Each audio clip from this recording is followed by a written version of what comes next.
Boa noite, queridos irmãos. A paz de Jesus e um feliz sábado.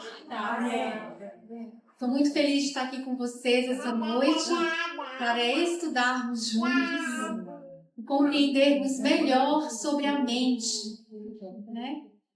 Mente, quem controla? Esse é o título da palestra. Bom, por que a gente precisa estudar quem controla a minha mente? Parece muito óbvio, às vezes eu posso dizer assim, quem controla sou eu, né? Ou às vezes alguém pode dizer, não, Deus controla.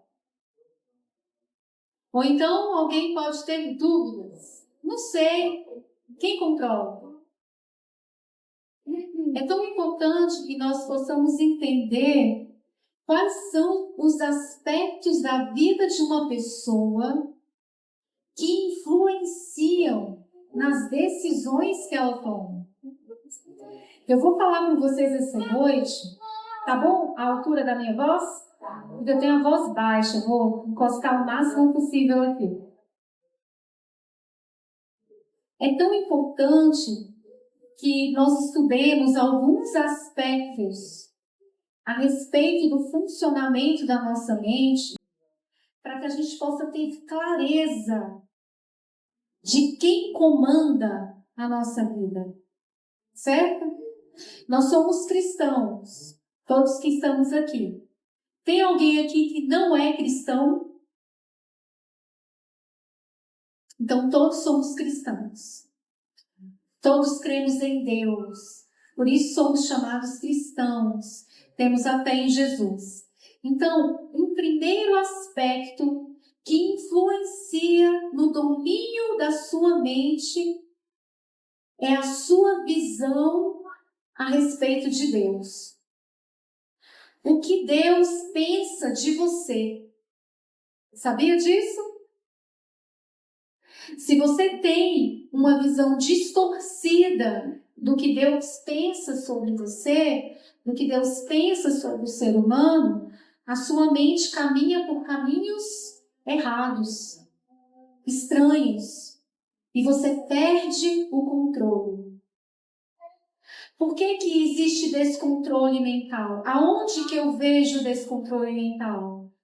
Nas doenças mentais e nas dificuldades que eu tenho de reger a minha vida, de tomar decisões, certo? Então, todas as vezes que não sou eu que estou controlando, eu vou ter algum tipo de doença mental ou eu vou ter muita dificuldade de tomar decisões importantes. Mas eu quero mostrar para vocês esse primeiro aspecto. A visão de Deus sobre o homem. O que Deus pensa a nosso respeito. Olha esse texto. Está no livro Educação. O mesmo poder que mantém a natureza opera também no homem. As mesmas grandes leis que guiam tanto a estrela como o átomo dirigem a vida humana. As leis que presidem a ação do coração, regando o fluxo da corrente da vida no corpo, são as leis da inteligência todo-poderosa, as quais presidem as funções da alma. Dele procede toda a vida. Quem é Deus? Aquele que dá a vida. De onde vêm as funções da minha mente? De Deus. Assim como a chuva cai do céu, quem manda a chuva do céu? Deus. Quando o povo de Israel começou a falar que quem mandava a chuva era Baal, na época de Acabe, o que aconteceu com a chuva? Parou. Então, reconhecer que o Deus que mantém a natureza lá fora, que faz o pé de manga da manga, que faz o pé de banana da banana, que faz a chuva cair do céu, esse é o mesmo Deus que mantém a minha mente, as minhas forças mentais, a energia da minha alma. Este é Deus. Nós precisamos reconhecer isso. Às vezes você pode estar pensando assim, mas eu sei disso.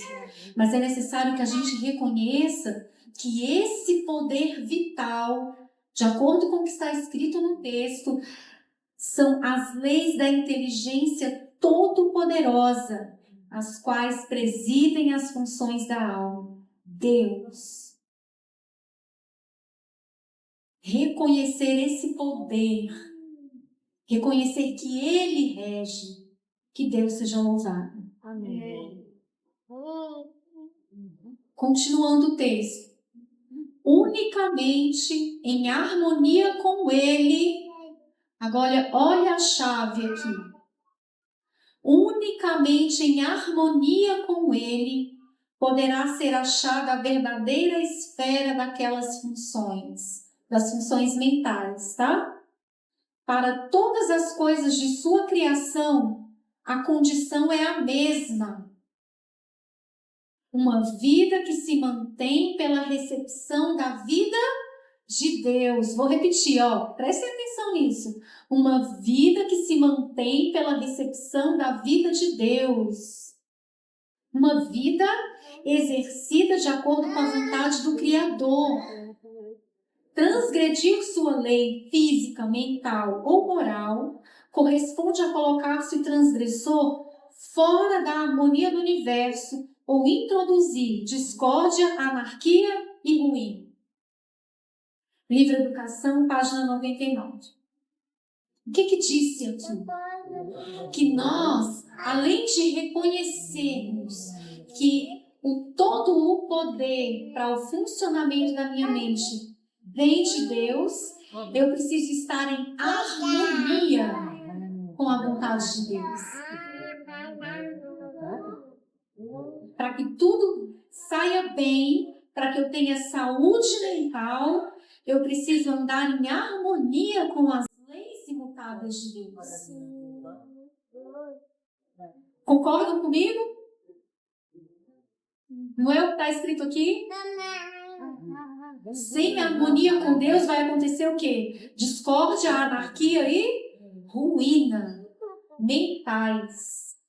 Não é só física, não. Porque às vezes a gente vê o ímpio prosperar no nosso caminho. Então não confundam. Às vezes as coisas podem dar certo assim, exteriormente. Mas aqui, discórdia, anarquia e ruína. É preciso andar em harmonia com Deus. Vamos ver mais. O Senhor, a princípio, fez o homem reto. Foi criado com a mente perfeitamente equilibrada, sendo o tamanho e a força de todos os órgãos perfeitamente desenvolvidos. Adão era um tipo perfeito de homem. Cada uma das qualidades da mente achava-se bem proporcionada, cada qual tendo uma função distinta, e, no entanto, todas eram interdependentes para seu pleno e apropriado uso. Qual é a vontade de Deus para o homem? Retidão. Deus pensa isso de você. Você pensa isso de Deus? Que Deus quer isso de você? A gente tem que pensar. A gente não pode achar que Deus quer que a gente manque toda a nossa vida. Pense que eu estou falando isso mentalmente, tá? Deus não fez o homem para ele sofrer doenças mentais. Não é a vontade de Deus isso. Eu vou falar isso mais de uma vez para vocês. O pecado, a doença mental, ela não é para aperfeiçoar caráter.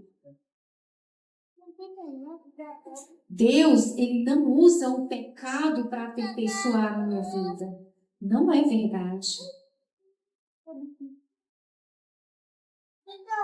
Deus não deseja que você seja depressivo, ansioso para aperfeiçoar o seu caráter.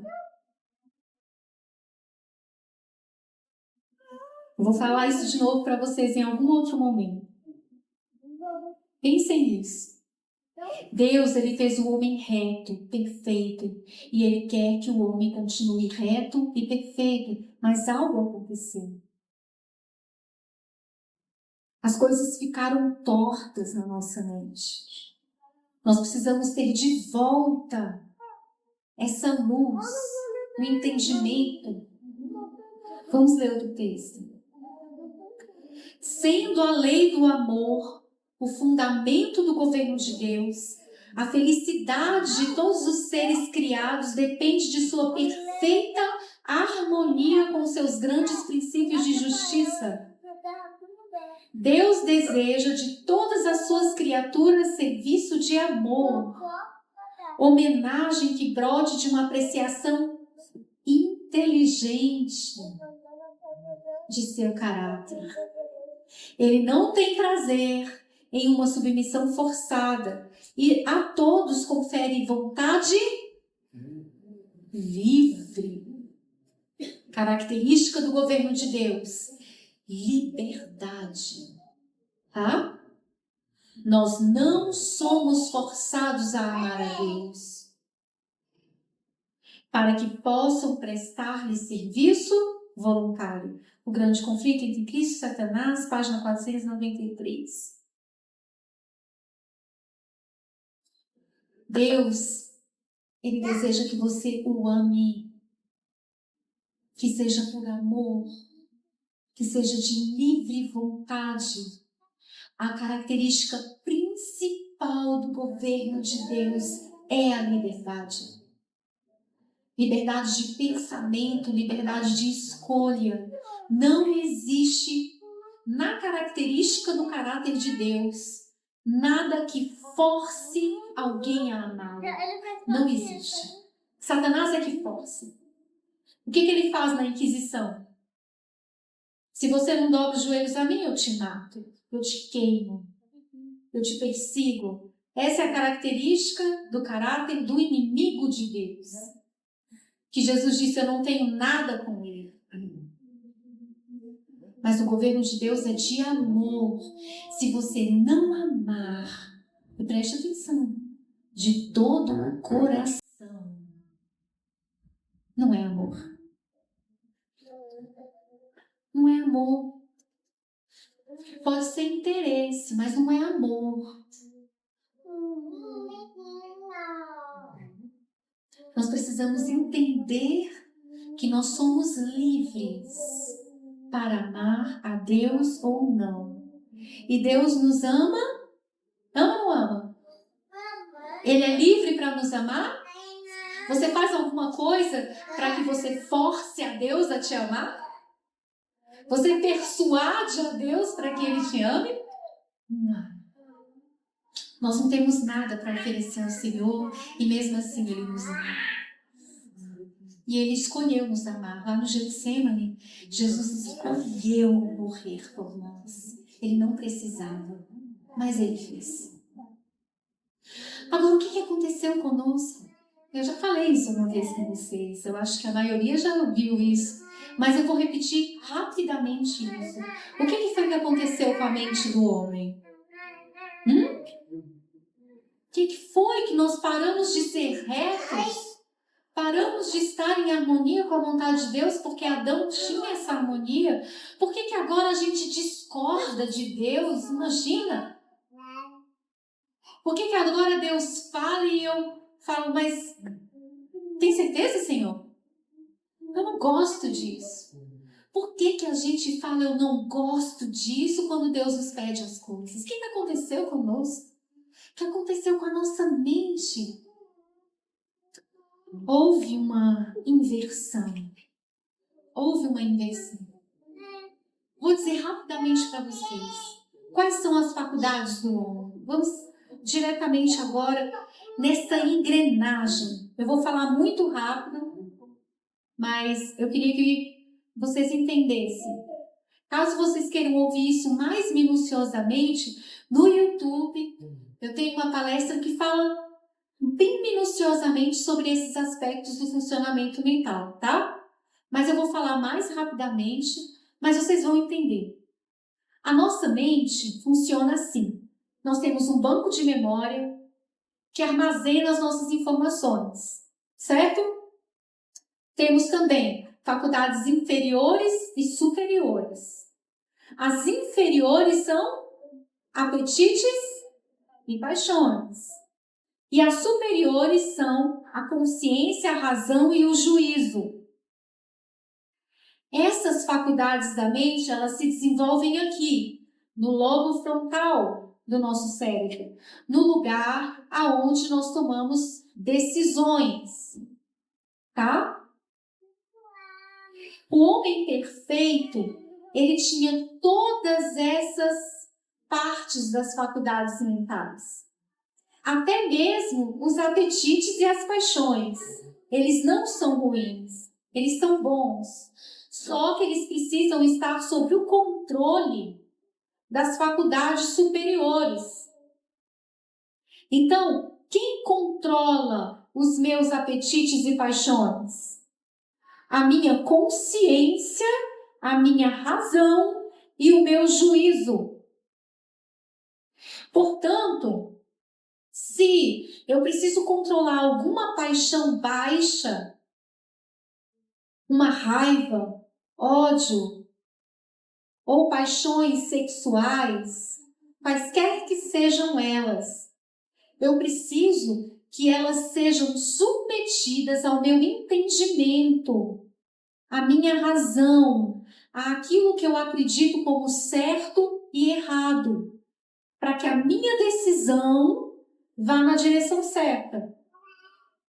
Entendem isso? Fundamental isso. Por isso que em nenhuma das minhas palestras eu posso deixar de falar isso. Quem já ouviu, ouvir de novo faz bem. Eu quero definir para vocês. Está pequenininho? Dá para ler? Olha só. O que é o apetite? Vontade de comer. Vontade de comer, apetência, disposição, ânimo para agir, para realizar algo, a vontade. Então, o apetite, ele não é de todo ruim. Eu preciso dos meus apetites. Eu preciso ser uma pessoa que queira realizar alguma coisa, que tenha desejo disso. É para isso que Deus criou o meu apetite. Eu preciso disso. Eu preciso para me casar, eu preciso para ter filhos, eu preciso de apetite sexual. Eu preciso de apetite para comer, senão eu vou ter anorexia.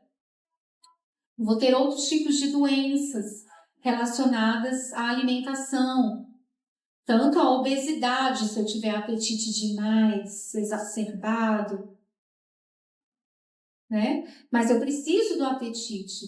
A forma exacerbada, exagerada do apetite é a doença mental.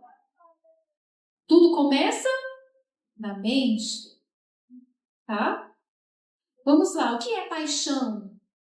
Paixão é um sentimento intenso que possui capacidade de alterar o comportamento, o pensamento, amor, ódio ou desejo demonstrado de maneira externa. Então, a paixão, ela é intensa. A paixão, ela age na sua vida para te colocar numa intensidade, para te pôr para frente, para você fazer caminhar. Se você não tiver paixão, você não tem aquele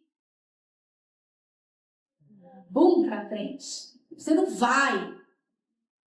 As pessoas que elas têm um temperamento muito brando demais, ela tem dificuldade de caminhar. A paixão é pouca. Ela precisa ter mais paixão, mais vontade de ir à frente, de seguir em frente. Muitas vezes é preciso trabalhar isso, usar a paixão de forma correta, se entregar mais. Sabe, no casamento, isso é muito importante. É preciso que no casamento exista uma entrega. Por isso que a gente fala de paixão, mas paixão nesse sentido. Algo que você possa doar, dar, movimentar dentro de você. Essa é a paixão.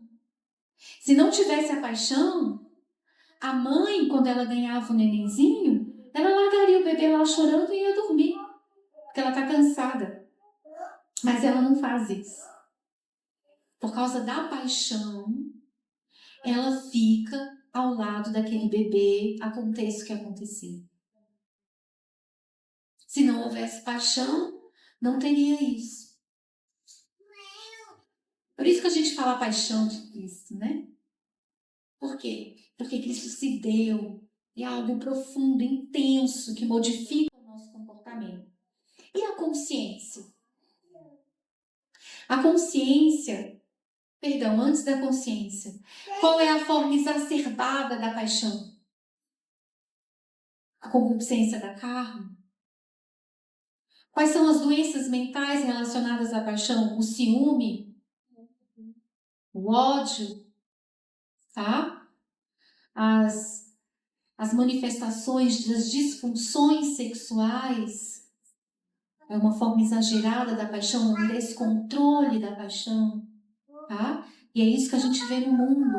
Assassinato é o quê? É um descontrole da paixão, tá? Percebam isso? Muito bem. O que é a consciência? A consciência, preste atenção. A consciência, ela é rápida. São comandos rápidos. O que tem dentro da sua consciência? Responsável por orientar com comandos rápidos as decisões morais. Ela é intuitiva, não articula argumentos, não usa da lógica. Ela é normativa, ela é imperativa. A consciência, ela te dá ordens. Mas ordens do quê? De onde vem isso? A consciência é o lugar onde você armazena informações daquilo que você acredita como verdade. E daquilo que você acredita que não é verdade também. Você vai armazenando ali os seus conceitos a respeito do que é ser mãe, mulher, homem, marido, servo de Deus. Todos esses conceitos sobre você, sobre o mundo, sobre Deus. Por isso que eu disse para vocês aqui que nós precisamos entender qual é a visão de Deus a nosso respeito. Tudo está na consciência. E a hora que você precisa dominar os seus apetites e as suas paixões, o que acontece? A consciência te desperta como uma ordem. E ela diz para você, isso não. Ou isso sim, avança, faça. Então, a hora que a mãe, que acabou de ganhar o bebê, ela está muito cansada e a tendência do corpo é dormir, a consciência dela diz, não, você precisa acompanhar esse bebê, ele vai morrer se você não ficar ao lado dele. E ela atende a consciência. A mãe, que ela está passando por aquele período que é o período depois do pós-parto, que ela dá aquela depressão pós-parto. Nesse momento, a consciência dela não é clara. Uma mulher com depressão pós-parto, ela pode rejeitar o bebê. Tem mulheres que jogam o bebê da janela. Então, a forma exacerbada da consciência também acontece. Quando uma pessoa ela começa a ter pensamentos rígidos demais, é uma forma exacerbada, exagerada da consciência. Mas a consciência, ela sempre vai vir de uma forma a me dizer o que eu devo ou o que eu não devo fazer a partir daquilo que eu acredito. E o que é a razão? Eu não vou ler, eu vou falar para vocês. O que é a razão? A razão são os argumentos que você tem para fortalecer aquilo que você acredita. Às vezes a gente tem uma consciência fraca porque a gente não tem argumentos que fortalecem o que a gente acredita. E aí a nossa razão, ela acaba apoiando os apetites e as paixões, ao invés de apoiar aquilo que eu acredito como verdade. Então aí é um sentimentalismo. A maioria das pessoas está assim. A maioria. Por que as doenças mentais? Por que a ansiedade? Por que a depressão? Por que os transtornos? Porque eu não tenho argumentos necessários para fortalecer aquilo que eu acredito como verdade. E aí, a minha razão acaba apoiando apetites e paixões. Eu acabo com uma consciência fraca. Entenderam isso? E o juízo? O juízo é a decisão que a gente toma. Ao mesmo tempo que eu tenho uma consciência que me diz, cuide do bebê, os meus argumentos são claros a respeito de que se eu não cuidar, o bebê vai morrer. E o meu juízo, ele diz, está decidido. Você acredita que você tem que cuidar do bebê e tem que ficar acordada, então fique acordada. É o poder que decide. Está no juízo. Ele bate o martelo e decide. Adão e Eva, eles tinham essas faculdades mentais completamente preservadas. Tudo isso estava em harmonia com a vontade de Deus. Tudo isso.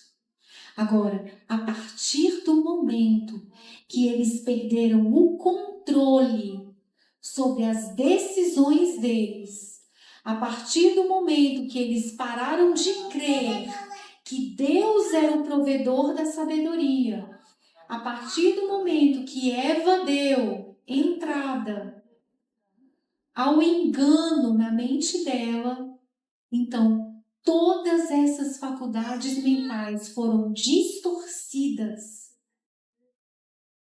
foram destruídas. E a nossa natureza se tornou pecaminosa. Olha esse texto aqui. Percebendo que estava só, sentiu uma apreensão de perigo, mas afugentou os seus temores, concluindo que ela possuía sabedoria e forças suficientes para discernir o mal e resistir-lhe. Esquecida do aviso do anjo, logo se achou a contemplar com um misto de curiosidade e admiração a árvore proibida.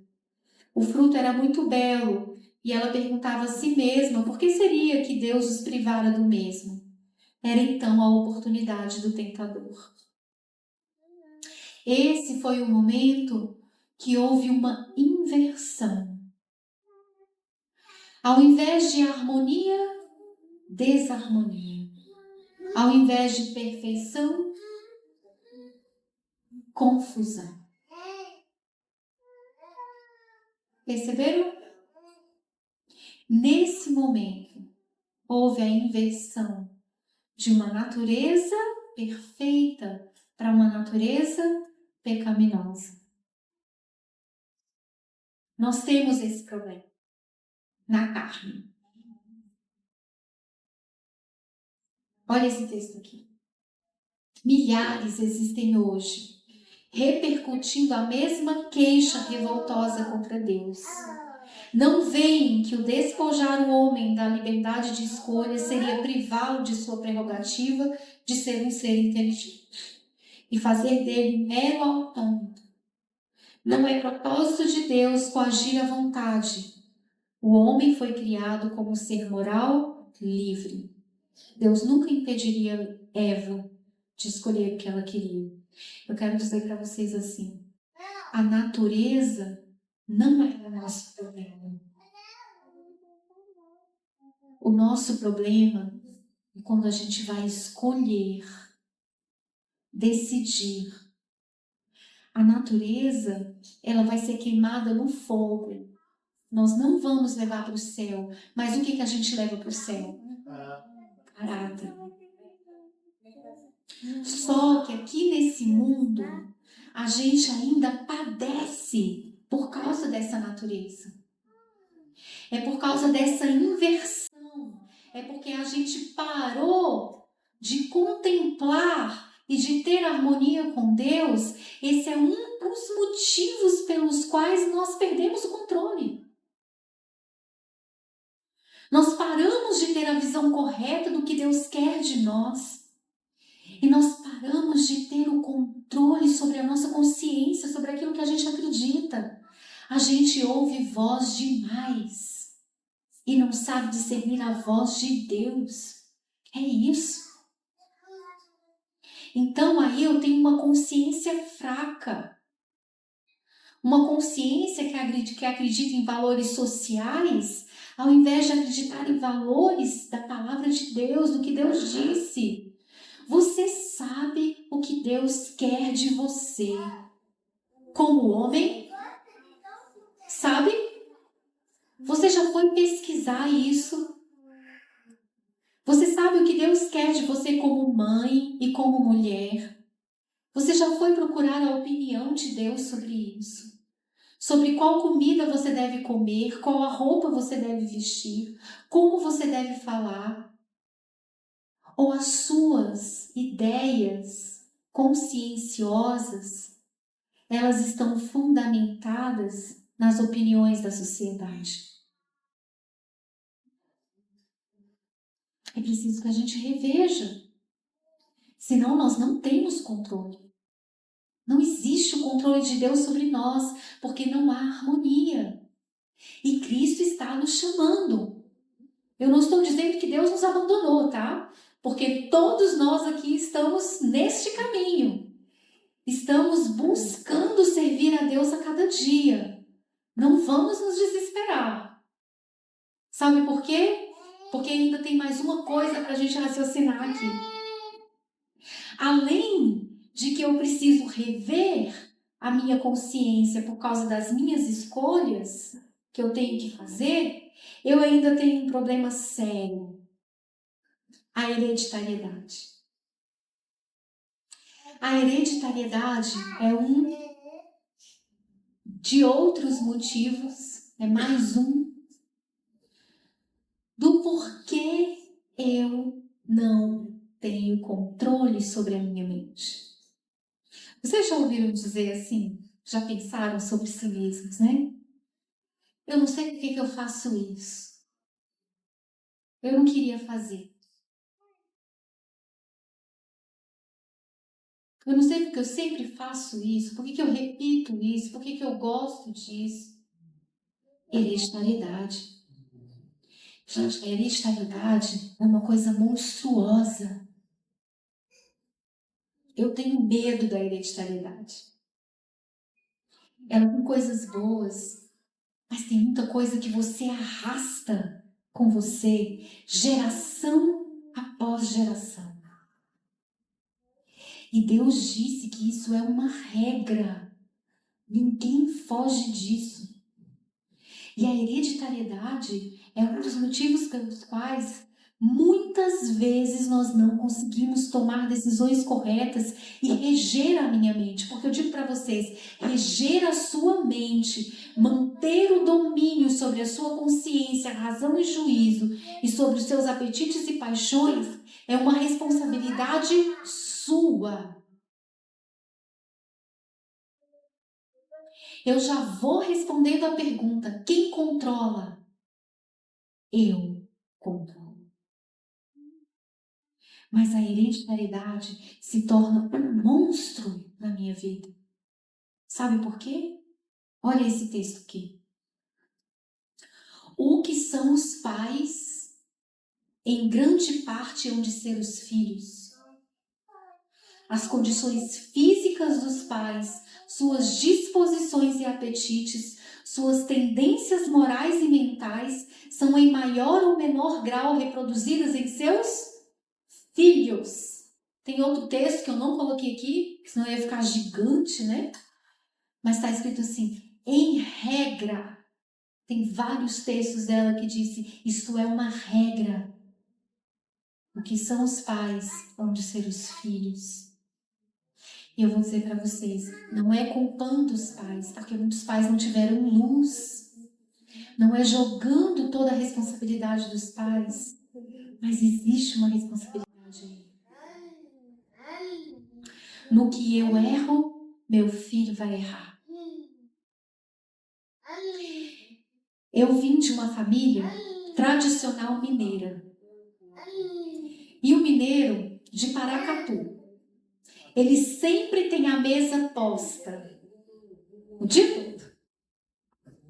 Você chega na casa de alguém, vamos tomar um cafezinho, comer um pão de queijo?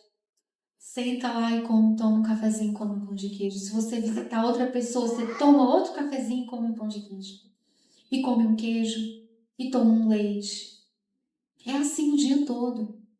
Na minha casa, lanche era a hora que você tinha vontade de comer uma coisa. Assim eu fui criada.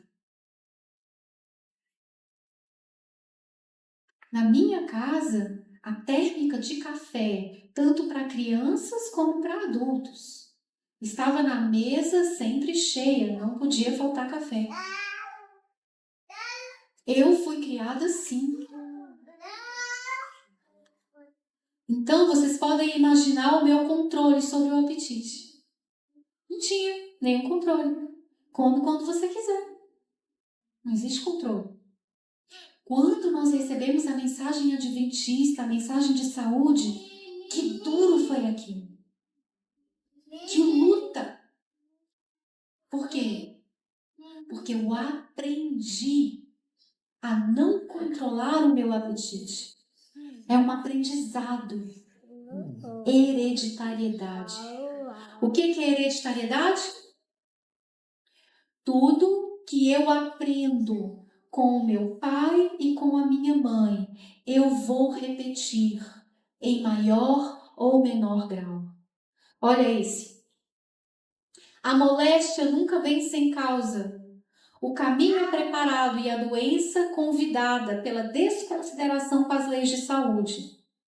Muitos sofrem em consequência da transgressão dos pais. Conquanto não sejam responsáveis pelo que os pais fizeram, é, no entanto, seu dever, prestem atenção nessa parte, é, no entanto, seu dever procurar verificar o que é e o que não é violação das leis da saúde. Devem evitar hábitos errôneos dos pais e, mediante um viver correto, colocar-se em melhores condições. Eu posso me desculpar diante de Deus porque eu vim de uma família tradicional mineira com a mesa sempre posta e falar assim, eu não tenho culpa, Senhor, eu como desse jeito porque eu aprendi. E Deus vai me perdoar por isso e não vai levar em consideração o meu mau hábito? Não. Não. Porque se Deus fizesse isso e ele falasse, deixa ela porque ela aprendeu assim, então Lúcifer poderia ter voltado para o céu.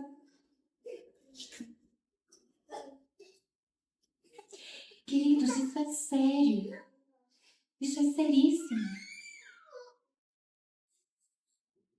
Se nós, e eu sei que Deus fala isso para nós com todo carinho, Deus não te abandonou, assim como não me abandonou.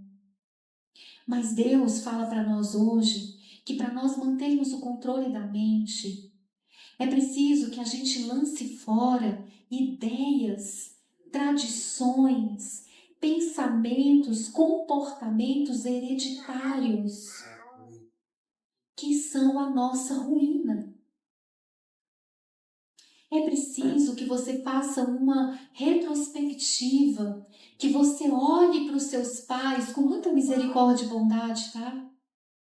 Não os culpando, mas com misericórdia e bondade, com muito amor. E fale, mamãe errou nisso, papai errou nisso. Eu tenho responsabilidade de mudar, porque agora eu conheço. Às vezes eu vou identificar dentro da minha casa maus tratos. Às vezes eu vou identificar irritabilidades. Às vezes eu vou identificar muitas coisas mentais que eu aprendi.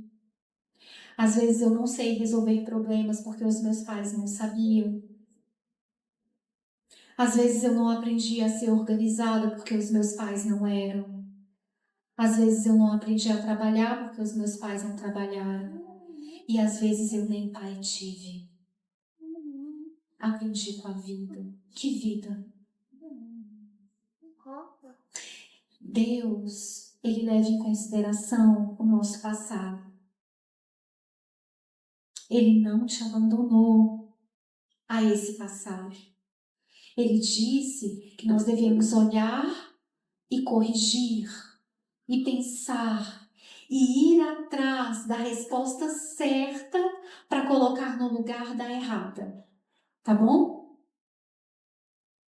A hereditariedade se torna um monstro se eu não tivesse conhecimento. Vamos ler esse texto. Os que, mediante uma inteligente compreensão das Escrituras, têm visão certa da cruz. Os que, na verdade, creem em Jesus, têm alicerce seguro para a sua fé. Possuem aquela fé que opera por amor e purifica a alma de todas as suas imperfeições, hereditárias e cultivadas. Eu disse para vocês, façam uma reflexão. Procurem. Olhem para o pai e para a mãe. Vejam o que é que vocês estão repetindo que é errado. Por que repete isso? Lancem aos pés da cruz. Amanhã eu quero falar mais para vocês de forma prática como que a gente faz isso. Mas hoje eu quero dar para vocês um conhecimento de que isso é um problema. E que eu preciso ir atrás disso.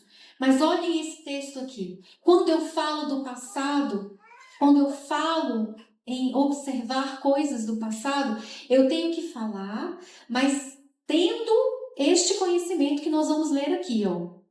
Essas são as palavras de Deus a nós. O passado está contido no livro onde todas as coisas estão escritas. Estão ou não estão escritas? Estão escritas. O nosso passado está escrito. Por isso que eu quero que vocês tenham certeza de que Deus, ele leva em consideração toda a sua história, tá? Deus, ele não é um Deus que coloca todo mundo num saco e fala assim, esses aqui são todos iguais. Não existe isso. Você é único diante do Senhor. E Deus, ele sabe a sua história. Ele não trata comigo igual trata com você. É diferente, porque eu sou uma e você é outro. Mas tudo está escrito no livro. Tudo. Não podemos apagar o seu registro. Mas se escolhermos aprender delas, o passado nos ensinará as suas lições. Ao fazê-lo nosso instrutor, podemos torná-lo também nosso amigo. Ao herdar do passado aquilo que é desagradável, aprendamos a não repetir o mesmo erro. Que coisa alguma no futuro seja registrado que nos cause pesar mais tarde. Como que nós devemos olhar o passado? Para não repetir o mesmo erro. Testemunhos para a Igreja, volume 6. Esse texto vai continuar agora. Podemos evitar agora uma semeadura deplorável. Cada dia estamos fazendo nossa história. O ontem está além do nosso poder corrigir ou controlar. Passou? Passou. Tenho que fazer? Não. Por isso, não caiam nas ciladas das terapias que prometem corrigir o seu passado.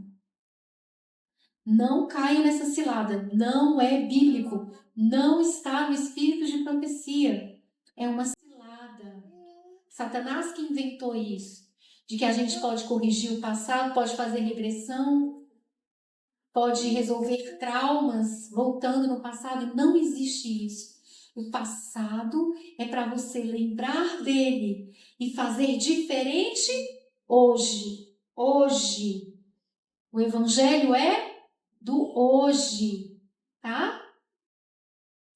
O hoje nos pertence. Não entristeçamos, pois, o Espírito de Deus hoje, porque amanhã não seremos capazes de trazer de volta o que tivermos feito. Hoje será, então, ontem. Perceberam?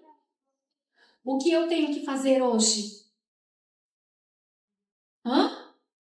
escolher para amanhã. Certo? Se eu olho hoje para os meus pais e falo, tadinha da mamãe, ela não sabia. Olha o que ela fez. Ela achou que estava me alimentando, me nutrindo, me pôs à mesa o dia inteiro. Minha mãe não sabia. Que tristeza ela tinha desde o momento que ela conheceu essa mensagem. Por que eu fiz isso? Mas hoje nós corrigimos isso com a graça de Deus.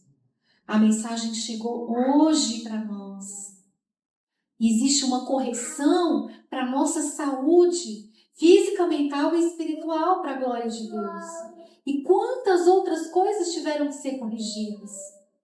E é isso que Deus quer. E olha a promessa. Os anjos estão sempre presentes, onde são mais necessitados. Eles estão com os que têm as mais árduas batalhas a ferir, com os que têm de combater contra a inclinação e as tendências hereditárias, e cujo ambiente doméstico é o mais desanimador. Deus está ou não está com você nessa batalha? Ele está. Essa batalha está acontecendo só no meu corpo? Não. Ela acontece primeiro onde? Aqui, no meu entendimento, aonde eu controlo, aonde eu decido. Vocês viram várias vezes a palavra escolher? Deus, ele não vai interferir na sua escolha. Por quê? Qual é o princípio mais importante do governo de Deus? A liberdade. Agora eu vou mostrar para vocês uma coisa. Qual é a estrutura que Deus fez, que é a estrutura que te controla como pessoa, fora o funcionamento mental que a gente estudou? Sabe quais são? Sabe que estrutura é essa? A sua personalidade e o seu caráter. Porque quando Jesus voltar, ele vai corrigir os aspectos da nossa mente. Nós vamos voltar a ter uma natureza perfeita. Nós não vamos precisar mais lutar contra os nossos apetites e paixões. Sabe por quê? Porque desenvolvemos caráter. Só que caráter, quando Jesus voltar, ele vai mudar? Caráter é o que você leva para o céu. Certo? É o que você leva para o céu. Essa é a estrutura que realmente comanda. E o que é personalidade? Prestem atenção aqui. Eu quero que vocês montem esse quebra-cabeça. O que é a personalidade? Nós temos uma individualidade particular nossa. Personalidade é você. As suas habilidades, seu temperamento. Eu só quero fazer um parêntese sobre o temperamento. Temperamento, queridos, só pode existir um: manso e humilde de coração. Tá? Os outros temperamentos que são nomeados são defeitos de caráter e devem ser vencidos. Colérico, sanguíneo, melancólico são defeitos de caráter e eles devem ser vencidos. Nós devemos ser como Jesus, mansos e humildes de coração. Porém, você pode ter uma personalidade diferente um do outro. Essa é a individualidade. Essa é a personalidade. Tem uns que são mais rápidos, tem um poder maior de liderança, e tem outros que têm mais facilidade de se subjugar. É a personalidade, não tem nada a ver com temperamento. Existem pessoas que elas podem repetir 1000 vezes uma coisa para você. Para elas não tem problema. É da personalidade. E tem gente que ela fala uma vez e basta. É da personalidade. É o jeito da pessoa. É como ela se desenvolveu, são as habilidades, é a forma que ela é como pessoa. Olha lá, o Senhor, Ele não deseja que nossa individualidade seja destruída. No aperfeiçoamento das faculdades dadas por Deus, o talento e a capacidade se desenvolvem se o instrumento humano reconhecer. Reconhecer o quê? O fato de que todas as suas faculdades são dons de Deus, para serem empregadas não para fins egoístas, mas para a glória de Deus e bem de nossos semelhantes. Então, às vezes você tem a habilidade de amar, às vezes você tem a habilidade de ajudar, ou às vezes você não vai ajudar fisicamente, mas você vai falar. Às vezes você não é o que constrói o banco, mas é o que você vem e senta. Você comparece. Você é a pessoa que cuida dessa parte. Às vezes você não pega o microfone e prega, mas você está lá na cozinha, a sua habilidade é cozinhar. Deus tem os seus diferentes. Isso é personalidade. Deus não quer que isso seja misturado, que todo mundo seja igual. Não é. Deus, Ele aperfeiçoa nas diferenças. Ele faz a gente crescer nas diferenças. Por isso que quando existe casamento de duas pessoas muito diferentes, sabia que está escrito que Deus se agrada? Deus se agrada que duas pessoas muito diferentes se casem. Porque vai ter crescimento ali. Porque um vai completar o outro. Porque um vai ensinar para o outro. Tá? Mas com Cristo não parte de vez, não. Cresce, né? Com Jesus isso desenvolve. E é uma bênção. É uma bênção quando nós podemos trabalhar em conjunto, com cada um com uma habilidade diferente. É uma bênção. E eu digo para vocês, a personalidade, ela é um talento.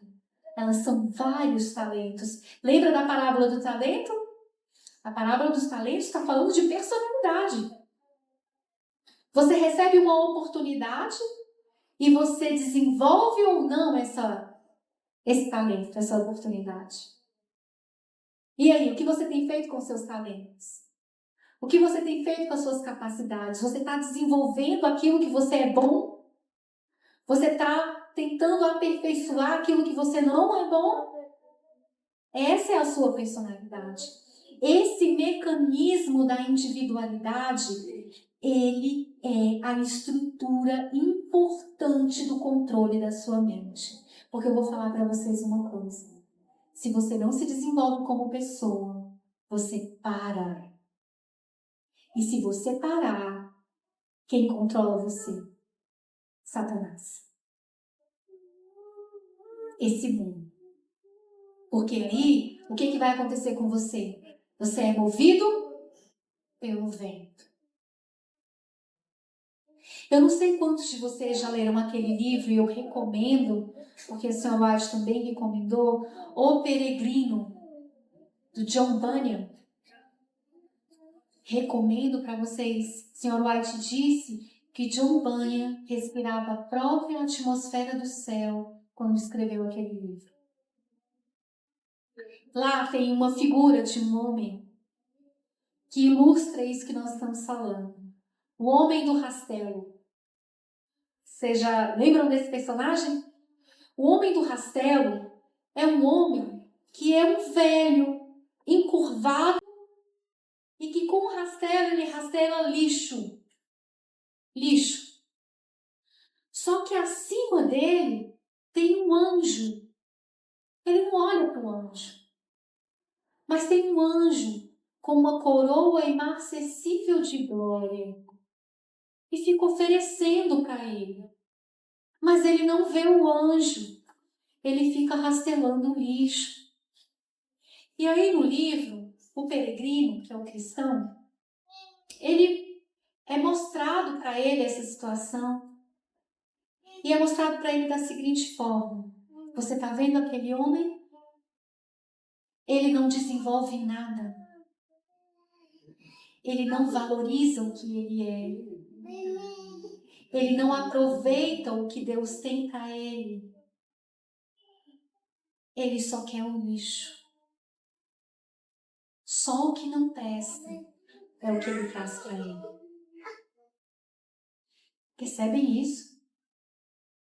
Você anda recolhendo lixo. E mesmo assim, a gente ainda deseja saúde mental? A gente anda desvalorizando a coroa de glória inacessível, catando lixo, achando que a gente precisa de maquiagem, de roupa curta, de cabelo pintado, de roupas de marca. É lixo. Não foi isso que Deus falou que a gente deve desenvolver. Não é a sensualidade, moças, irmãs em Cristo. A sensualidade é lixo. O que é que Deus quer que você desenvolva como mulher? É individual seu, tá? Seu. Se você estiver aos pés de Jesus, você vai descobrir. Jesus vai te mostrar o que você, como mulher, deve ser. Viu, rapazes? Tá recolhendo lixo? Aonde? Na internet? Tá querendo ser o quê? Milionário? Lixo. Deus é que te dá. O quê? A varonilidade, a virilidade. Vai lá em Provérbios. Qual o conselho da mãe de Neumoel? Filho, não vá atrás das prostitutas. Ela vai tirar a sua força. Conserva a sua força. Deus vai te mostrar o que você deve ser, como que você deve se desenvolver. Você deve ser diferente. Personalidade. E Deus vai usar as diferentes personalidades para terminar a obra. Deus precisa de você, como você é, como pessoa. Mas é preciso lançar o lixo fora. A vida consagrada ao serviço de Deus se desenvolverá e embelezará em sua individualidade. Pessoa alguma pode imergir sua individualidade na de outro, mas todos nós, como indivíduos, somos enxertados no tronco pai, e aí haverá unidade na diversidade. O grande artista mestre não fez suas folhas da mesma árvore exatamente iguais. Assim, seu poder criador não dá a todas as mentes a mesma semelhança. São criadas para viver através dos séculos sem fim e deve haver completa unidade. Mente se amalgamando com mente, mas não existem duas no mesmo molde. Que lindo! Que lindo que se a gente tirasse todas as folhas do pé de manga, nós não encontraríamos nenhuma igual à outra.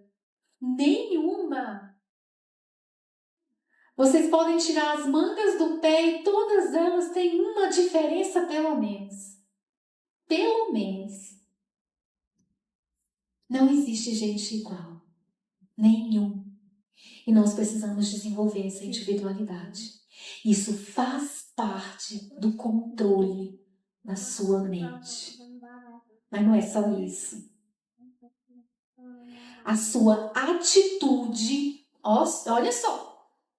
A sua atitude diante dos talentos e dos dons que cada ser humano possui, apesar de também determinar parcialmente a personalidade, afeta profundamente o... Então, tudo que você desenvolve como habilidade afeta seu caráter. Exemplo, eu posso ter uma personalidade interessante, mas eu posso ter um caráter ruim. Posso? Posso. Não tem aqueles homens que são golpistas, enganadores? enganam? Eles enganam destratando as pessoas, sendo arrogantes? Muito educados. Eles têm a habilidade de persuadir. Mas e o caráter deles? Então, como é que isso pode afetar? Você vai usar a sua habilidade de que forma? Você vai usar a sua educação para quê? Isso vai afetar seu caráter?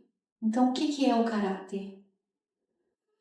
O caráter são deveres que teremos de cumprir enquanto viver. Caráter é mais sério do que personalidade. Personalidade a gente aperfeiçoa, mas caráter a gente tem que mudar quando ele é errado, tá?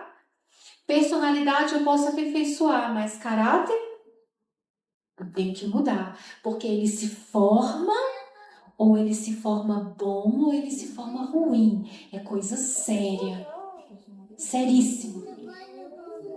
O caráter é coisa individual. Cada um de nós tem uma obra a fazer para o tempo e a eternidade. Caráter tem a ver com a eternidade. Deus aborrece a indiferença com respeito à formação do caráter. O caráter está relacionado à atitude diante da lei imutável de Deus, envolvendo motivos, os pensamentos, as palavras e as ações.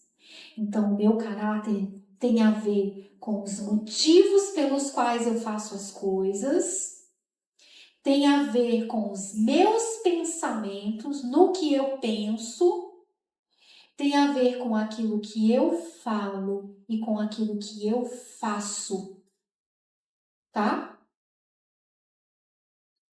As habilidades eu vou adquirir novas no céu, mas o caráter eu levo ele prontinho.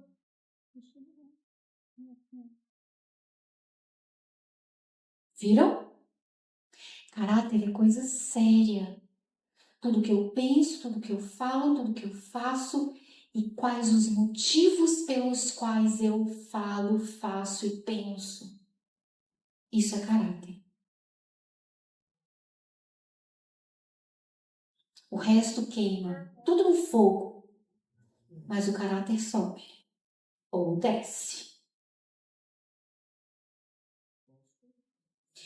Essa estrutura é a estrutura que controla.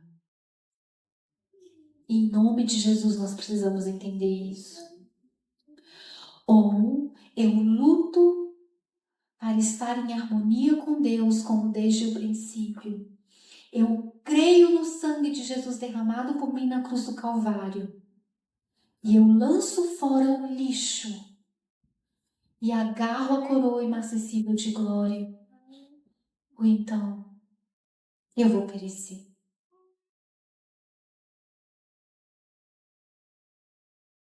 Nós devemos fazer, queridos, assim como uma pessoa, quando ela descobre que tem câncer, e que o médico fala para ela assim, você tem que parar de fazer e de comer isso, isso e isso. E ela pega toda aquela coisa que ela já comia antes e joga no lixo e fala, eu quero viver. E ela vive. É assim que a gente tem que fazer. Quando a gente toma a decisão de estar em harmonia com Deus e desenvolver firme caráter. É uma luta. As faculdades mentais e morais que Deus nos concedeu não constituem um caráter. Consciência, razão e juízo é caráter? Não é. Elas são talentos que devemos aproveitar e que, se devidamente aproveitados, formarão um caráter reto. Pode um homem ter na mão sementes preciosas, mas essas sementes não são pomar. Irmão Valdemir, o senhor tinha um saco de sementes, mas foi com elas que plantou o pomar. As sementes te davam manga, banana? Esses pés de manga e essas bananas vieram das mudas e das sementes. Ter talentos, ter sementes, não é caráter. Agora olha esse texto. A semente tem de ser plantada antes de se tornar árvore. Você só vai ser controlado no apetite se você plantar isso. Se você plantar a semente do domínio próprio. Você só vai dominar os seus apetites e paixões se você plantar isso. E como que você adquire essas sementes? Espera aí. Aonde que você está fazendo comércio? Aonde que você tem trocado os seus bens? Pelo quê? Por que tipo de semente? Aonde que você vai? O que você vê é alimento para a sua alma? Prepara o seu coração? Porque eu vou dizer para vocês uma coisa, eu posso estar dizendo tudo isso aqui, mas se essa semente cair no caminho, ela vai nascer? Se essa semente cair no espinho, ela vai nascer? Ela pode até nascer, mas depois é sufocada. Mas eu acho que a coisa mais terrível é quando cai no caminho. Porque os passarinhos vêm e comem a semente, ela não tem nem oportunidade nem de nascer. Como é que vai o terreno do seu coração? Você sabia que você pode afofar essa terra? Você sabia que hoje, se você escolher servir a Cristo, as coisas podem mudar?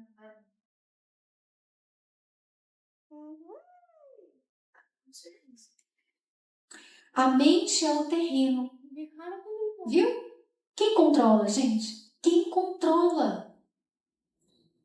Eu controlo a minha mente. A mente é o terreno.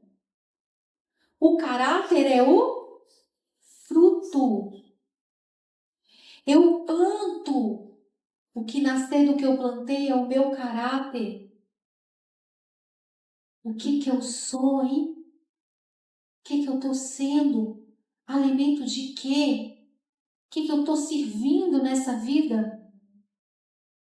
Deus nos deu as faculdades para cultivarmos e aperfeiçoarmos. Nosso próprio procedimento determina o nosso caráter. No educar essas faculdades, de modo que se harmonizem e formem um caráter de valor, temos uma obra que, se não, nós mesmos podemos efetuar.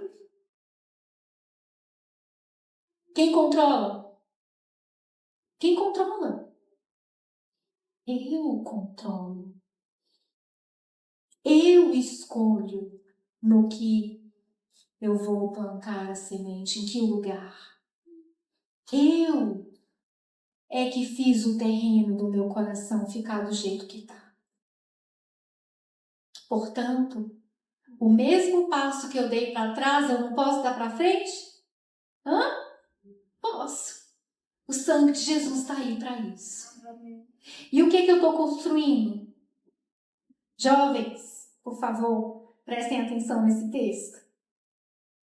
Na obra da formação do caráter é necessária exatidão. Deve existir um sincero propósito de executar o plano do construtor mestre. Sólidas devem ser as vigas. Não se pode aceitar obra descuidada, não merecedora de confiança, pois isto arruinaria a edificação. As faculdades de todo ser devem ser colocadas na obra. Esta exige a força e energia da varonilidade, nenhuma reserva para ser gasta em assuntos destituídos de importância. Deve haver sincero, cuidadoso e perseverante esforço para romper com costumes, regras, associações do mundo. Profundidade de pensamento, sinceridade de desígnio, firme integridade são essenciais. Não tem para onde correr. Ou nós levamos a sério isso, ou nós não estamos no controle. Tudo está descontrolado e nós somos levados pelos enganos de Satanás. Como que vai ficar a sociedade hoje? Todo mundo vai atrás de todo mundo. Parece uma manada de animais sem inteligência. E como é o culto a Deus? Com inteligência. Deus te respeita. Deus sabe as suas capacidades, Ele conhece a sua história. Mas em nome de Jesus, toma o controle.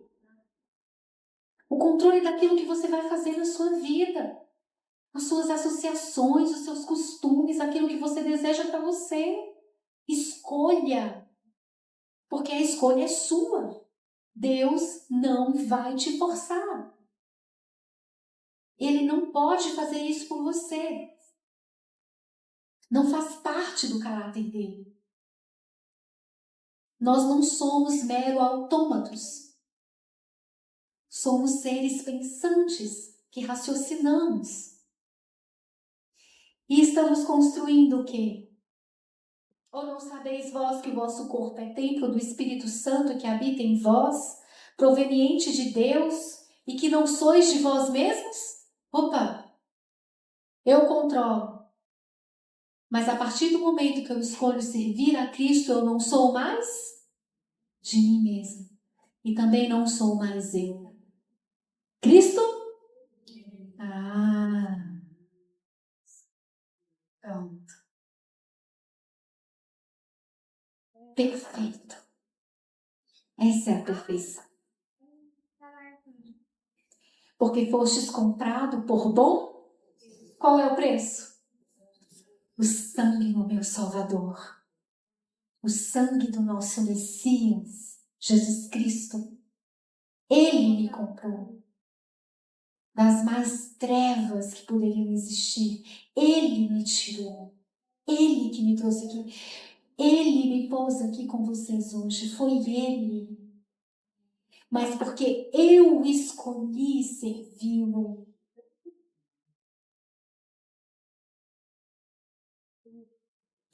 Glorificai, pois, a Deus no vosso corpo e no vosso espírito, os quais pertencem a Deus. 1 Coríntios 6, 19 e 20. O homem não edifica a si mesmo numa habitação para o espírito. Embora nós temos o controle da nossa mente, quem edifica? Quem edifica o templo do espírito? A não ser que haja, porém, cooperação da vontade humana com a vontade de Deus, o Senhor nada poderá fazer por ele. Deus vai edificar o templo da minha alma somente se eu estiver em harmonia com Ele. O Senhor é o grande obreiro mestre e, no entanto, o instrumento humano precisa cooperar com o obreiro divino, senão o edifício celestial não poderá ser completado.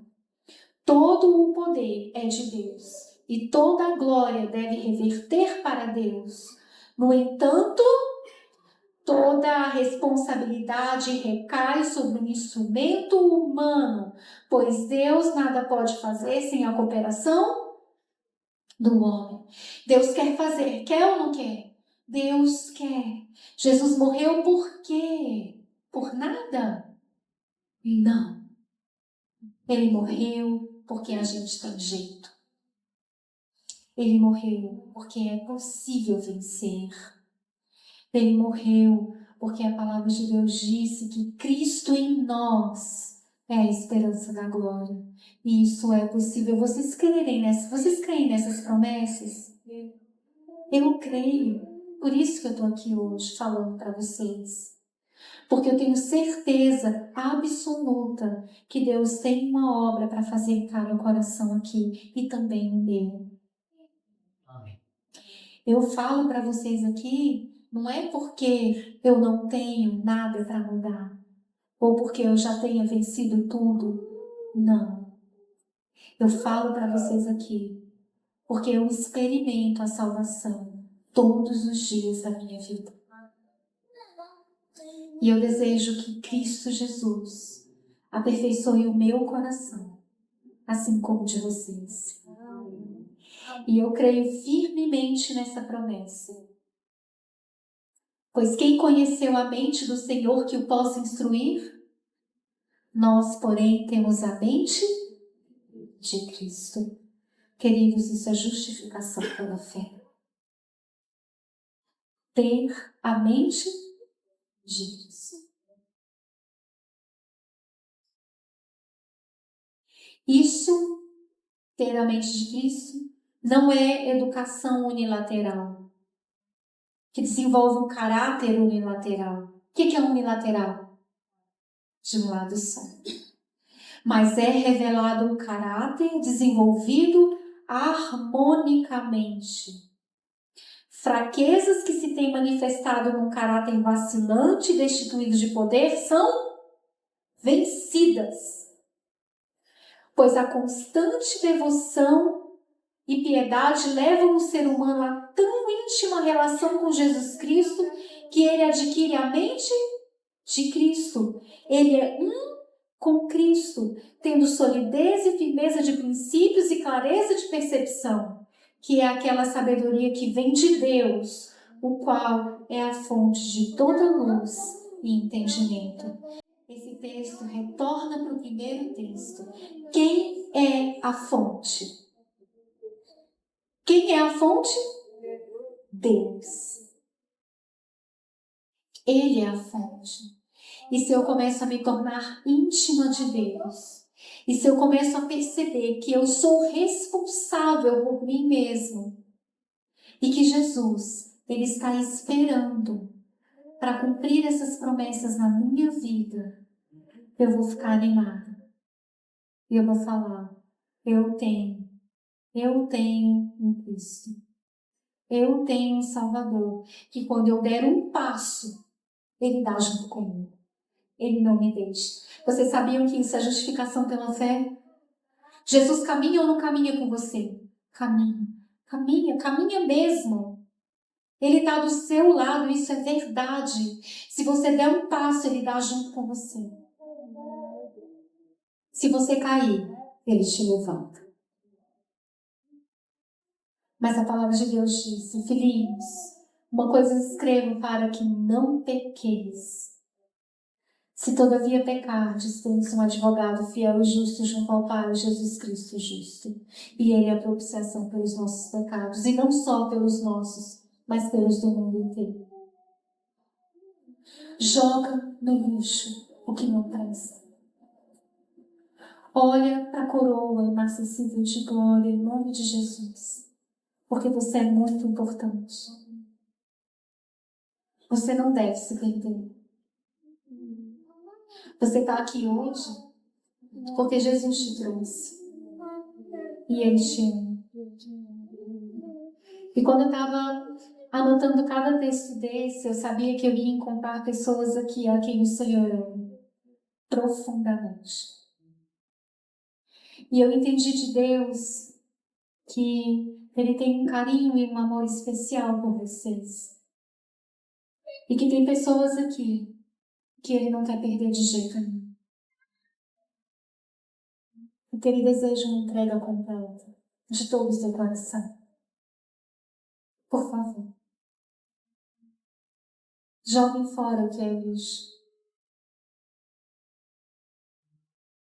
Que nós possamos crer nessa promessa. Amém. Mas entendam, a responsabilidade é de quem? Nossa. Quem controla? Jesus só vai ser em mim quando eu estiver em harmonia. Em harmonia com. É preciso permissão para que Deus construa em mim um templo. Amém? Amém.